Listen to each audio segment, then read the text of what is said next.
Saint Thomas is one of the 12 apostles of Jesus Christ, and he is mentioned in the Gospel of John as the skeptic or the doubting Thomas, and we owe him the famous statement, "I believe only when I see." And actually he didn't believe in the resurrection of Christ, and he actually said, "Except I shall see in his hands the print of the nails, and put my finger into the print of the nails, and thrust my hand into his side, I will not believe."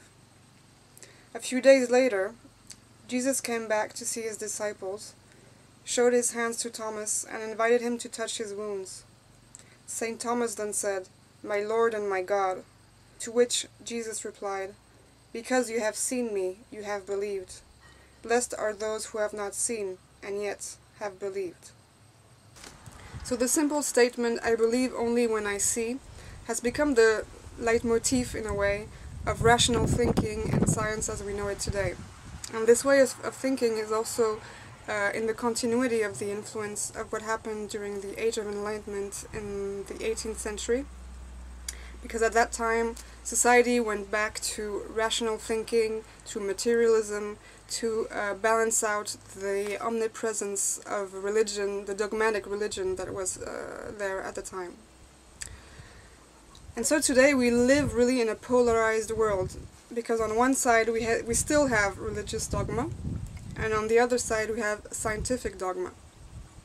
So most of the Western countries have made of science almost a new religion, because religion has deceived us, and we thought we were going to find the meaning of life through religion. Since it has deceived us, it's like we are searching elsewhere for the meaning of life, and we thought that science would answer those questions. So science is a wonderful tool that helps to enhance our lives. It helps to enhance our health and overall our everyday life. Problem with science today is that it has locked itself up into this really materialistic way of seeing the world. So anything that's not quantifiable and measurable on a material level has no scientific value. So now we live in a society, for example, where medicine sees the human body as a machine, or technology, though it can also serve very positive purposes, is used in a way to fill the void we feel inside ourselves. And so it can be, in a way, quite dangerous. But there is a whole other world beyond our five senses and beyond the material world, and it's the spiritual world and the vibrational world that actually form matter.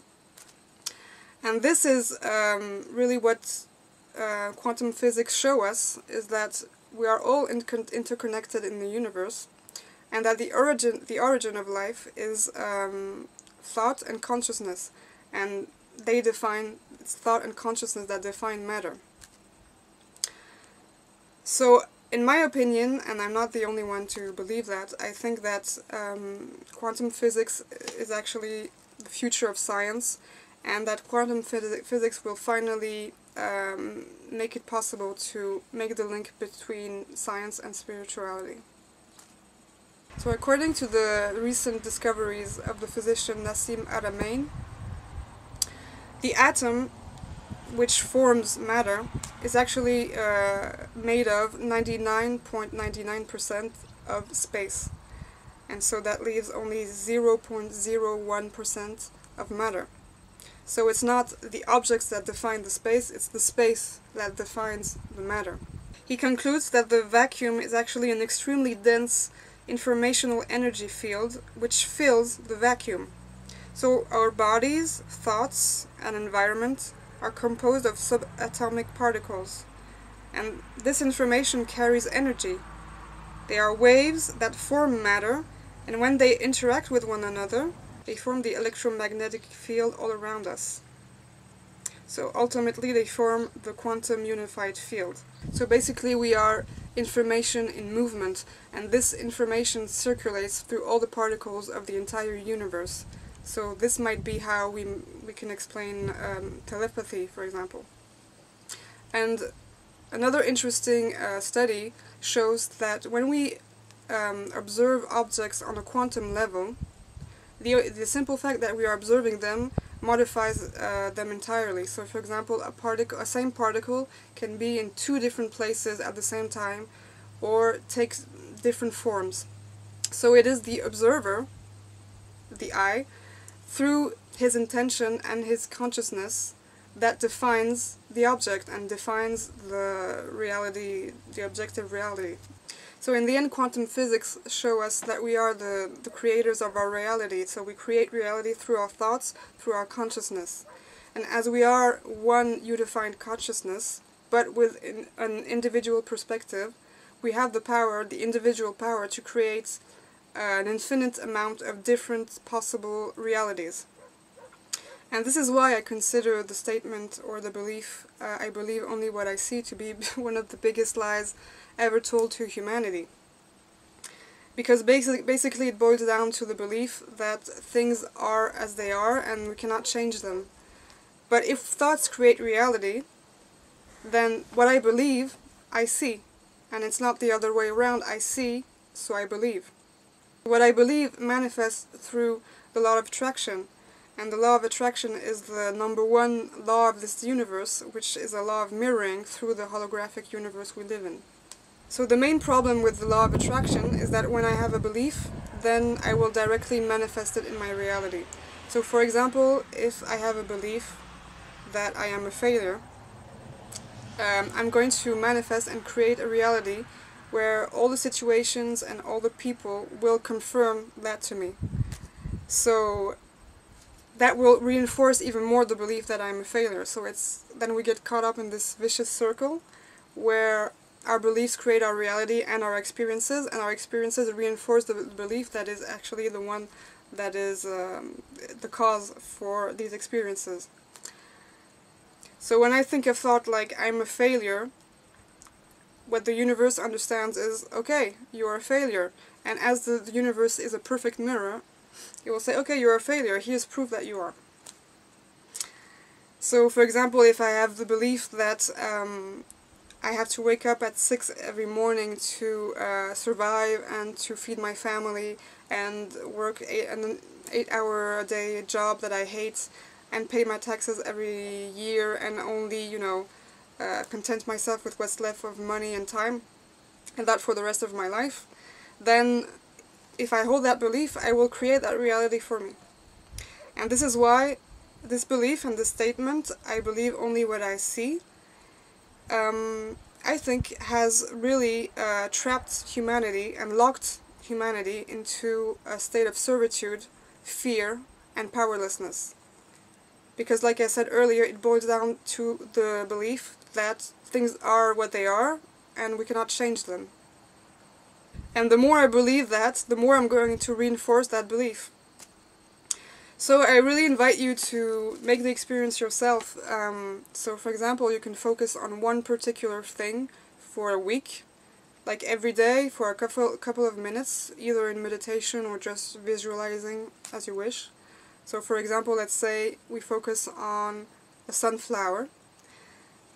You will see that if you focus on a sunflower a couple of minutes a day, every day for a week, it will start manifesting into your reality. So it can manifest through different forms. It can manifest through an image you see on an ad, or for example, you drive past a sunflower field, or someone brings you a flower bouquet with a sunflower in it.